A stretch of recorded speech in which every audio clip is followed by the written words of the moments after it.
नमस्कार, मी Yamini Mahamunkar. Talk time या आमच्या विशेष कार्यक्रमात आपलं स्वागत। आज जागतिक कॅन्सर दिवस असल्याने आज आपण कॅन्सर या विषयावर चर्चा करणार आहोत आणि ह्या विषयावर चर्चा करण्यासाठी आपल्या सोबत आहे डॉक्टर राज नगरकर। डॉक्टरांना मी तुमच्या मनातील सर्व प्रश्न विचारणारच आहे, पण विषयाला सुरुवात करण्यापूर्वी मी तुम्हाला डॉक्टरांचा थोडक्यात परिचय करून देते। डॉक्टर राज नगरकर हे HCG मानवता हॉस्पिटलचे चेअरमन आणि चीफ सर्जिकल ऑन्कोलॉजिस्ट आहेत। त्यांच्या 19 वर्षांच्या अनुभवात त्यांनी आतापर्यंत 95,000 कॅन्सर रुग्णांवर उपचार केलेत। यात 45,000हून अधिक रुग्णांवर त्यांनी शस्त्रक्रिया केल्यात, तर कोरोना काळात 500हून अधिक रोबोटिक सर्जरीज केल्यात। यशस्वीरित्या या सर्व सर्जरीज पारही पडल्यात। डॉक्टरांचे मी आपल्या स्टुडिओत स्वागत करते। डॉक्टर, आपलं खूप खूप स्वागत। नमस्कार डॉक्टर, आपण पाहतोय की सध्या अनेकांना जनजागृती करूनही नक्की कॅन्सर काय आहे हे माहित नाहीये, तर नक्की कॅन्सर काय आहे, काय सांगाल तुम्ही? कॅन्सर आपल्या प्रत्येकाच्या शरीरामध्ये असणाऱ्या ज्या पेशी आहेत त्या पेशींमध्ये काही बदल होतात आणि जेव्हा ते बदल झालेले पेशी अनियंत्रितपणे वाढत जातात त्याला आपण कॅन्सर असं संबोधित करतो। आपण जसं म्हणालात, अनेकांना हा गैरसमज आहे की कॅन्सर हा कुठला तरी जंतू वगैरे आहे जो बाहेरून आपल्या शरीरात आलेला असतो, परंतु वस्तुस्थिती अशी आहे की कॅन्सर आपल्याच पेशींमध्ये झालेले बदल आहेत। त्यामुळे शरीरामध्ये नख आणि केस हे दोन अवयव सोडले तर सर्व प्रकारचे कॅन्सर असतात आणि कॅन्सर कधीही अचानकपणे उद्भवत नाही। कॅन्सर सुरू होऊन लक्षात येईपर्यंतची कालावधी अनेक महिने किंवा वर्ष सुद्धा असू शकते। नक्कीच डॉक्टर, पण आपण पाहतो की कॅन्सर हा अनेकांनाच होतो, पण काही विशिष्ट वयोगट आहे का की त्याच वयोगटातील लोकांना कॅन्सर होतो? काय सांगाल? कॅन्सर हा कुठल्याही वयोगटात होऊ शकतो। इनफॅक्ट सर्वाधिक रुग्ण जे आढळतात ते वयाच्या 50 वर्षांनंतरचे आढळत असतात, परंतु वय हा काही कॅन्सरसाठी अपवाद नाही। म्हणजे माझा सर्वात कमी वयाचा कॅन्सर पेशंट ज्याचं निदान झालं होतं तो -15 दिवसांचा होता। म्हणजे आईच्या गर्भात असताना त्याला किडनीच्या कॅन्सरचं निदान झालं होतं आणि जन्माला आल्यानंतर 1 महिन्यानंतर त्याची शस्त्रक्रिया करण्यात आली होती। आणि त्या उलट सर्वात सिनियर सिटीजन ज्यांचं ऑपरेशन केलं होतं ते 106 वर्षांचे गृहस्थ होते। त्यामुळे कॅन्सर हा कुठल्याही वयोगटात होऊ शकतो, कुठल्याही सामाजिक किंवा धार्मिक परिस्थितीमध्ये कॅन्सर होऊ शकतो। नक्कीच डॉक्टर, आपण पाहतो की अनेकांना कॅन्सरचं निदान हे 3ऱ्या स्टेजमध्ये किंवा शेवटच्या स्टेजमध्ये गेल्यावरच कळतं, पण ते कसं कळेल की आधी आपल्याला कॅन्सर झालंय की नाही, ते कसं ओळखायचं आणि त्याचे कोणते प्रकार आहेत, काय सांगाल तुम्ही? जसं सुरुवातीला मी म्हणालो की कॅन्सर आपल्याच शरीरातल्या पेशींमध्ये झालेला बदल असल्या कारणाने आपलं शरीर ह्या कॅन्सरग्रस्त पेशींना एक फॉरेन सेल किंवा बाह्य पेशी म्हणून ओळखत नाही। ते ओळखत नसल्या कारणाने ह्या पेशी हळूहळू बदलत जातात आणि वाढत जातात। त्यामुळे प्राथमिक अवस्थेत कॅन्सर रुग्णांना वेदना होत नाही किंवा ताप येत नाही किंवा फ्लू सारखे काही लक्षणे नसतात। त्यामुळे स्वाभाविक प्राथमिक अवस्थेत लक्षणे नसल्या कारणाने उशिरा निदान होतं। परंतु जर कधी प्रत्येक व्यक्तीने आपल्या शरीराच्या अंतर्गत ज्या काही बदल होत आहेत याच्याकडे जर कधी लक्ष दिलं तर आपल्याला प्राथमिक अवस्थेत निदान होण्यास निश्चित मदत होऊ शकते। नक्कीच डॉक्टर। सर, आपण पाहतोय की सध्याच्या घडीला देशात लाखो कॅन्सर पीडित रुग्ण आहेत, दिवसेंदिवस हा आकडाही वाढत चाललाय। तर तुम्ही जे कॅन्सरचे प्रकार सांगितलं त्याप्रमाणे कॅन्सरचं भारतामध्ये कोणतं प्रमाण जास्त आहे, म्हणजे कोणत्या प्रकारचा कॅन्सर हा भारतामध्ये जास्त आहे? पुरुषांमध्ये बघायला गेलं तर तोंडाच्या कॅन्सर आणि फुफ्फुसाच्या कॅन्सरचं प्रमाण सर्वाधिक आहे आणि स्त्रियांमध्ये गर्भाशयाचा कॅन्सर आणि स्तनाच्या कॅन्सरचं प्रमाण सर्वाधिक आहे। परंतु आपण जर कधी पाश्चात्य देशांच्या तुलनेमध्ये भारतात आढळणाऱ्या कॅन्सर रुग्णांचं प्रमाण बघितलं तर खरं सांगायचं तर ते कमी आहे। पाश्चात्य देशांच्या तुलनेमध्ये भारतात कॅन्सरचं प्रमाण कमी असण्याचं प्रामुख्याने कारण म्हणजे आपलं India is a young country, आपण एक युवा राष्ट्र आहोत। आज आपल्याकडे 70% लोकसंख्या जी आहे ही साधारण 35 वर्ष वयापेक्षा कमी वयाची आहे। म्हणजे आपण प्रत्येक वेळेस पॉप्युलेशनच्या बाबतीमध्ये चायनाशी जी बरोबरी करत असतो, चायनामध्ये म्हणजे 35 वर्ष वयाच्या पुढची लोकसंख्या जर कधी बघितली तर ती जवळजवळ 70%, आपल्याकडे ती फक्त 30% आहे. त्याच्यामुळे त्यांच्याकडे कॅन्सरचं प्रमाण आपल्यापेक्षा निश्चित जास्त आहे. येत्या भविष्य काळात पुढच्या 10-15 वर्षांमध्ये भारतात सुद्धा कॅन्सरचं प्रमाण निश्चितपणे वाढणार आहे आणि ती वाढणारी जी लोकसंख्या आहे किंवा कॅन्सरची जी संख्या आहे ती काळजी करण्यासारखी असू शकते आणि त्यासाठी प्रत्येकाने जागरूक राहणं आवश्यक आहे आणि कॅन्सर होऊच नये यासाठी काही प्रयत्न केले पाहिजे किंवा कॅन्सर झाला जरी तर त्याचं प्राथमिक अवस्थेत निदान होणं गरजेचं आहे. नक्कीच नक्कीच डॉक्टर, आपण पाहतोय की सध्या कॅन्सरवर अनेक वेगवेगळ्या वेदनारहित रोबोटिक्स उपचार पद्धती देखील आल्या आहेत, पण अनेकदा अशा केसेस आपण पाहतो की सुरुवातीच्या स्टेजला कॅन्सर झालं हे अनेकांना कळतच नाही. त्यामुळे कॅन्सर झालंय हे कसं ओळखायचं, त्याची लक्षणं कोणती, याबद्दल सविस्तरमध्ये तुम्ही काय सांगाल? कॅन्सर जवळजवळ 95% कॅन्सर जे असतात हे गाठीच्या स्वरूपात आढळणारे कॅन्सर्स असतात आणि 5% कॅन्सर्स यांना मी फ्लुइड कॅन्सर्स किंवा ब्लड कॅन्सर्स असं म्हणत असतो.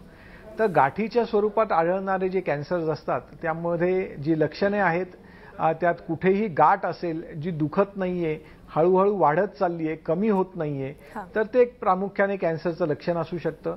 तोंडामध्ये असणारी जखम असेल किंवा गिळायला त्रास होतोय, आवाज बदललेला आहे, वारंवार खोकला येतोय, कफमध्ये रक्त पडतंय किंवा अपचन होतंय, शौचाच्या सवयींमध्ये काही बदल झाले आहेत, लघवीच्या सवयींमध्ये बदल झालेत, स्त्रियांच्या बाबतीमध्ये मासिक पाळी व्यतिरिक्त एक थेंब रक्त जरी अंगावर गेलं तर हे कॅन्सरचं लक्षण असू शकतं.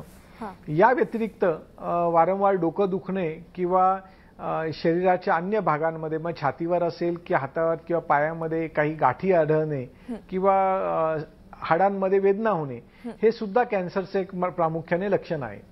आणि ब्लड कॅन्सरच्या बाबतीत म्हणायचं तर वारंवार रक्त कमी होणे किंवा अंगावरती काळे चट्टे पडणे, ताप येणे, पांढऱ्या पेशी वाढणे हे कॅन्सरचं एक प्रामुख्याने लक्षण आहे. त्यामुळे यातली बरीचशी लक्षणं जी आहेत हे सर्वसामान्य इन्फेक्शन किंवा आजाराच्या स्वरूपात सुद्धा आढळतात.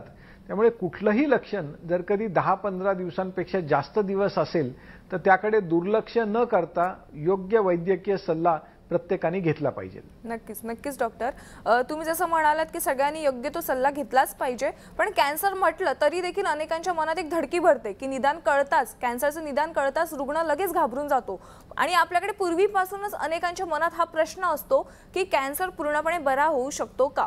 काय सांगाल तुम्ही? 30 वर्षांपूर्वी भारतामध्ये टीबीच्या बाबतीत असाच गैरसमज होता. परंतु जसं जनजागृती होत गेली आणि जसं वैद्यकीय ज्ञान सर्वांपर्यंत पोहोचत गेलं, आज आपण टीबी बद्दल चर्चा सुद्धा करत नाही.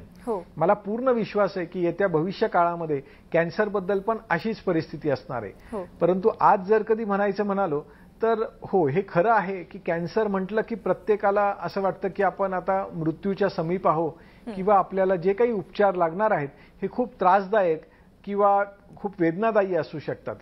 परंतु परिस्थिती खरं सांगायचं तर मागच्या 10 वर्षांमध्ये मल्टीडिसिप्लिनरी टीम अप्रोच म्हणजे कॅन्सरच्या रुग्णाच्या उपचारामध्ये एक व्यक्ती केंद्रित उपचार न ठरवता जेव्हा कॅन्सर सर्जन असेल, किमोथेरपी तज्ज्ञ, रेडिएशन तज्ज्ञ, मानसोपचार तज्ज्ञ, आहार तज्ज्ञ, आम्ही सर्वजण मिळून जेव्हा कॅन्सरच्या रुग्णाला विश्वासात घेऊन त्याच्या मनातली भीती दूर करून जेव्हा आपण उपचाराला सामोरे जाण्यासाठी जे योग्य शास्त्रोक्त उपचार प्रणाली ठरवली जाते तर पेशंट्स पूर्णपणे बरे होण्याचं प्रमाण खूप जास्त आता आहे. 90% पेक्षा जास्त पेशंट्स पूर्णपणे बरे होतात असं मी म्हटलं तर चुकीचं ठरणार नाही. नक्कीच नक्कीच डॉक्टर, तुम्ही जे वरील काही प्रकार सांगितलात कॅन्सरचे ते पुन्हा एकदा सविस्तरमध्ये सांगाल का की कोणत्या कोणत्या प्रकारचे स्टेज असतात किंवा कोणत्या कोणत्या प्रकारचे कॅन्सर असतात? कॅन्सर्स नॉर्मली आपण एक तर सॉलिड ट्युमर्स किंवा ब्लड कॅन्सर्स असं म्हणतो. सॉलिड ट्युमर्स मग कुठल्या अवयवामध्ये सुरू होणारा कॅन्सर आहे त्यानुसार त्याला कार्सिनोमा किंवा सार्कोमाज अशा स्वरूपामध्ये डिवाइड केलं जातं. आणि कॅन्सरच्या स्टेजच्या बाबतीत आपण जर कधी विचार केला तर कॅन्सरच्या 4 स्टेजेस असतात, ज्याला पहिली, दुसरी, तिसरी आणि चौथी स्टेज आपण असं म्हणतो.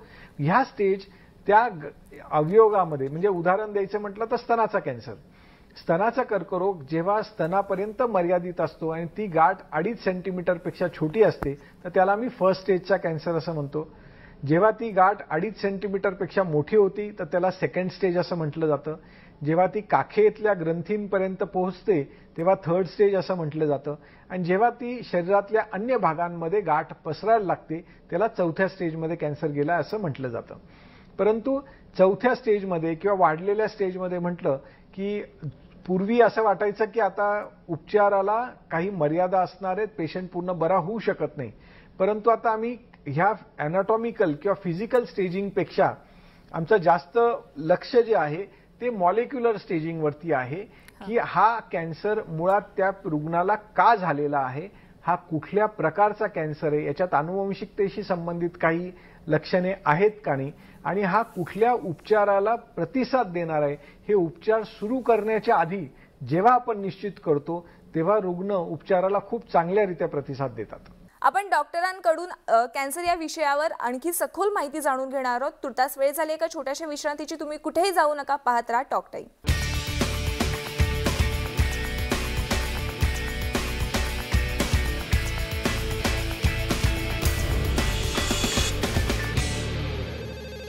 ब्रेक नंतर तुमचं पुन्हा एकदा स्वागत. आपण डॉक्टर राज नगरकर यांच्याकडून कॅन्सर या आजाराविषयी सखोल माहिती जाणून घेतोय.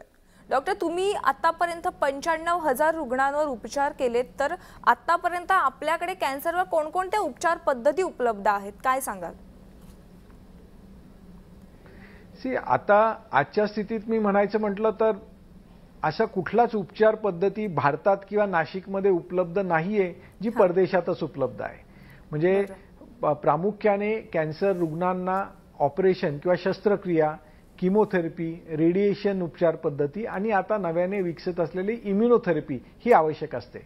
शस्त्रक्रियेच्या बाबतीत म्हणायचं म्हटलं तर तो जो काळ होता की फक्त ओपन शस्त्रक्रिया किंवा टाक्यांच्या शस्त्रक्रिया ज्या कॅन्सरसाठी केल्या जायच्या आणि असं गृहीत धरलं जायचं की कॅन्सरचा उपचार केल्यानंतर रुग्णाला जरी काही डिफॉर्मिटीज आल्यात, काही चेहऱ्यामध्ये बदल आले तर ते ऍक्सेप्ट केले जायचे. परंतु आता तशी परिस्थिती नाहीये. आता कॉस्मेटिक सर्जरीज किंवा रिकन्स्ट्रक्टिव्ह सर्जरीज असतील, लॅप्रोस्कोपिक, थोरॅकोस्कोपिक सर्जरी आणि आता रोबोटिक सर्जरीमुळे रुग्णाच्या ज्या शस्त्रक्रिया आहे जास्त भर ऑर्गन प्रिझर्वेशनवरती आहे. म्हणजे तो अवयव पूर्ण न काढून घेता जेवढा आवश्यक आहे आजाराचा भाग तितकाच काढला जातो. लसिका ग्रंथी सुद्धा सेंटिनल नोड बायोप्सी सारख्या पद्धतीने वाचवल्या जातात, आवश्यक तितक्याच काढल्या जातात आणि त्यामुळे रुग्ण उपचारानंतर, ऑपरेशन नंतर पुन्हा आपलं पहिल्यासारखं दैनंदिन कार्य जास्त जोमाने आणि जास्त व्यवस्थित करू शकतो. किमोथेरपीमध्ये सुद्धा आता टार्गेटेड थेरपीज आलेल्या आहेत, गोळ्यांच्या स्वरूपात किमोथेरपी अवेलेबल आहेत. एक काळ होता की किमोथेरपीमुळे रुग्ण दगावण्याची जी भीती होती, आता तसं नाहीये. किमोथेरपी खूप सुसह्य झाली असं मी निश्चित म्हणेल. रेडिएशनमध्ये सुद्धा 20 वर्षापूर्वी आम्ही तो कोबाल्ट एरा बघितलेला आहे, परंतु आता लिनियर एक्सिलेटर्स, टोमोथेरपी, प्रोटॉन थेरपी सारखे जे आधुनिक तंत्रज्ञान आहे याच्यामुळे रुग्ण बरे तर होताच पण त्यांचे त्रास सुद्धा खूप कमी होतात. आणि मागच्या काही वर्षांमध्ये इम्युनोथेरपी किंवा आता CAR T सेल थेरपी सारखे जे उपचार पद्धती सहज अवेलेबल झाल्या आहेत त्याच्यामुळे शेवटच्या स्टेजच्या रुग्णांना सुद्धा पूर्ण बरा होण्याचे चान्सेस वाढलेले आहेत. डॉक्टर, जसं तुम्ही आता ह्या उपचार पद्धती सांगितल्या त्यामध्ये रोबोटिक्स पद्धती ही जी आधुनिक आलेली आहे त्याबद्दल तुम्ही सविस्तरमध्ये काय सांगाल? रोबोटिक सर्जरी जी आहे आता नवीन अशी नाहीये, जवळजवळ 20 वर्ष झाले अमेरिकेमध्ये रोबोटिक सर्जरी US FDA ने अप्रूव्ह केलेली आहे. अनेक डॉक्टर्स किंवा पेशंट्सला हा गैरसमज असतो की जेव्हा आपण रोबोटिक सर्जरी म्हणतो त्यावेळेस असं वाटतं की डॉक्टर ऑपरेशन न करता कुठलं तरी रोबोट तर ऑपरेशन नाही करणार. पण वास्तविक ही रोबोटिक असिस्टेड सर्जरी असते ज्याच्यामध्ये सर्जन म्हणून मीच शस्त्रक्रिया करतो, परंतु ती शस्त्रक्रिया मी रोबोटच्या सहाय्याने करत असतो.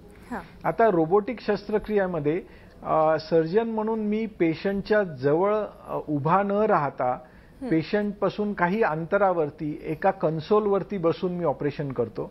आणि आपल्यापैकी अनेकांच्या घरामध्ये मुलांचे जे PS गेम्स असतात अशा स्वरूपात हँड पीसेस असतात आणि ह्या हँड पीसेस पेशंटच्या आतमध्ये असणाऱ्या छोट्याशा ज्या इन्स्ट्रुमेंट्स आहेत त्या इन्स्ट्रुमेंट्सला कंट्रोल करतात. बेसिक रोबोटिक सर्जरीचा सर्वात मोठा ॲडव्हान्टेज जो आहे की रुग्णाच्या पोटाच्या आतल्या भागात किंवा कमरेच्या भागात किंवा फुफ्फुसाच्या तिथल्या भागातली जी शस्त्रक्रिया आपण फक्त 5 मिलीमीटरच्या छोट्याशा होल्समधनं करू शकतो. रुग्णाला वेदना कमी होतात, ब्लिडिंगची भीती खूप कमी असते, इन्फेक्शनची भीती खूप कमी असते आणि ऑपरेशन नंतर रुग्ण फार पटकन आपली रिकव्हरी होऊन जाते. आता अनेक पेशंट्स मला प्रश्न विचारतात की मग तुम्ही रोबोटिक सर्जरी जेव्हा 5 मिलीमीटरच्या होलमधनं करणार तर माझं ट्यूमर तुकडे तुकडे करून काढणार का, तुम्हाला कमी दिसेल का? तर रोबोटिक सर्जरीमध्ये एक 3 डायमेन्शनल इमेज मिळतो आणि साधारणपणे 16 पट मॅग्निफाईड इमेज दिसते. म्हणजे आपल्या नॉर्मल डोळ्यांना दिसणारा जो ट्यूमरचा किंवा पेशींचा आकार असतो त्याच्यापेक्षा 16 पट मोठ्या आकाराचा आपल्याला 3 डायमेन्शनली दिसत असल्या कारणाने रोबोटिक सर्जरीमध्ये आजूबाजूच्या पेशींना किंवा नर्व्हजला किंवा रक्तवाहिन्यांना इजा होण्याची शक्यता खूप कमी असते. म्हणजे it is a more precise surgery, जास्त ॲक्युरेट सर्जरी करता येऊ शकते. आणि HCG मानवता कॅन्सर सेंटरमध्ये मागच्या 2 वर्षात मी 500 रोबोटिक सर्जरीज केलेल्या आहेत. त्यात प्रामुख्याने गर्भाशयाचे सर्जरीज आहेत, जठराच्या, अन्ननलिकेच्या, फुफ्फुसाच्या सर्जरीज आहेत, स्वादुपिंडाच्या आहेत, आतड्यांच्या आहेत आणि ह्या सर्जरीजमुळे रिकव्हरी पेशंटची फास्ट होते. साधारण 6 तासात आम्ही पेशंटला चालायला लावतो आणि पेन किलर सुद्धा जास्त लागत नाही.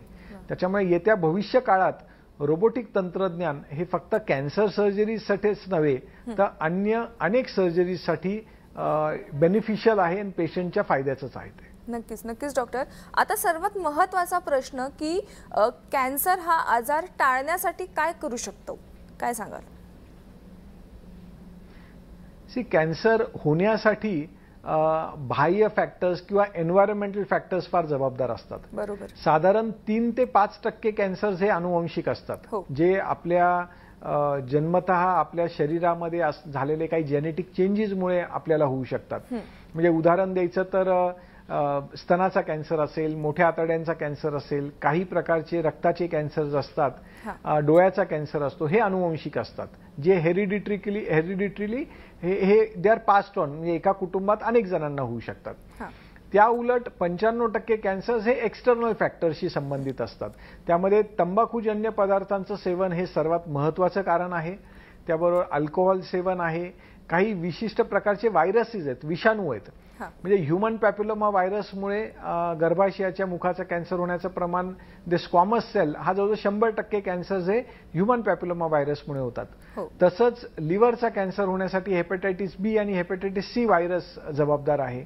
घशाचे कॅन्सर्स ह्युमन पॅप्युलोमा व्हायरसमुळे होतात. काही केमिकल इंडस्ट्रीजमध्ये केमिकल्सच्या संपर्कात आल्या कारणाने कॅन्सरचं प्रमाण, ठराविक कॅन्सरचं प्रमाण अधिक आहे.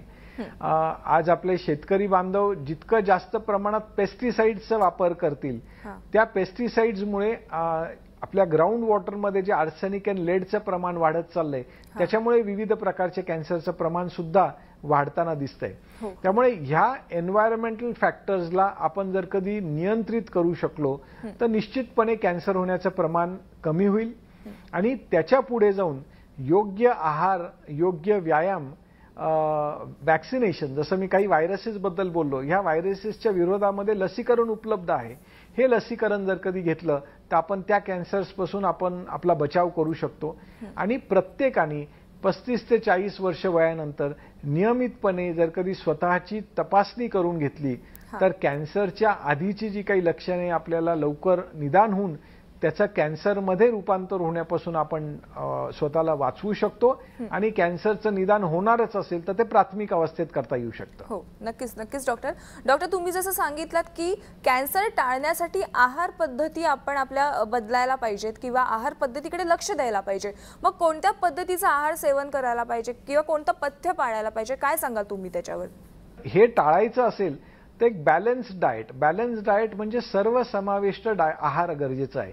त्याच्यामध्ये प्रोटीन्स असतील, कार्बोहायड्रेट्स असतील, मिनरल्स आहेत, हे सर्व योग्यरित्या मिळणं गरजेचं आहे. त्याच्यासाठी जे आपण म्हणजे व्हेजिटेरियन आहार असेल तर पालेभाज्या, फळं, कोशिंबीर असतील, दही, दूध, ताक याचं एकत्रितरित्या सेवन करणं गरजेचं आहे. ज्यांना नॉनव्हेजची आवड आहे किंवा सवय आहे त्यांचं रेड मीट म्हणजे मटणचं प्रमाण, रेड मीटचं प्रमाण कमी असणं गरजेचं आहे.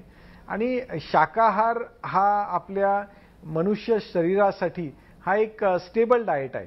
कारण आपल्या आतड्यांना शाकाहाराची सवय आहे. त्याच्यामुळे जितकं आपण व्हेजिटेरियन डाएट घ्याल तितका कॅन्सरपासून टाळू शकतो.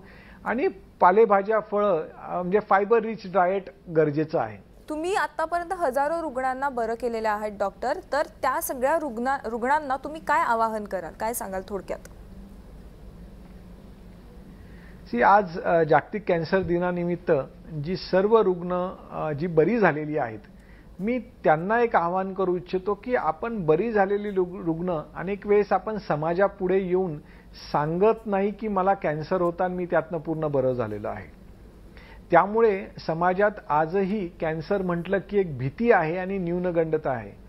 आजच्या रुग्णाला जर कधी आपल्याला प्रोत्साहन द्यायचं असेल, त्याला असं वाटू द्यायचं असेल की तू ह्या प्रवासात एकटा नाहीये आणि भविष्य निश्चित उज्ज्वल आहे, तर मग जी बरी झालेली रुग्ण मंडळी आहे त्यांना मी विनंती करेल की समाजासमोर या, सांगा की हा कॅन्सर पूर्ण बरा होण्यासारखा आजार आहे. आणि आज ह्या दिवशी आपण कुठल्याही एका रुग्णाला ज्याचा आज उपचार सुरू झालाय किंवा ज्याचं आता निदान झालेलं आहे त्याचा हात धरून आपण त्याला विश्वास देऊ शकला की ह्या प्रवासामध्ये तुम्ही त्यांच्यासमोर एक आदर्श म्हणून आहात, तर अनेक रुग्ण बरं होण्यासाठी मदत होईल, अनेक कुटुंब आपण वाचवू शकू. नक्कीच नक्कीच डॉक्टर, तुम्ही आज जे काही मार्गदर्शन केलेलं आहे त्याचा नक्कीच फायदा होणार आहे. डॉक्टर, तुम्ही आज जी काही कॅन्सर विषयीची सखोल माहिती दिलीत त्याबद्दल धन्यवाद. धन्यवाद. तर आज वेळ झाली आहे टॉक टाइम मध्ये इथेच थांबण्याची. नमस्कार.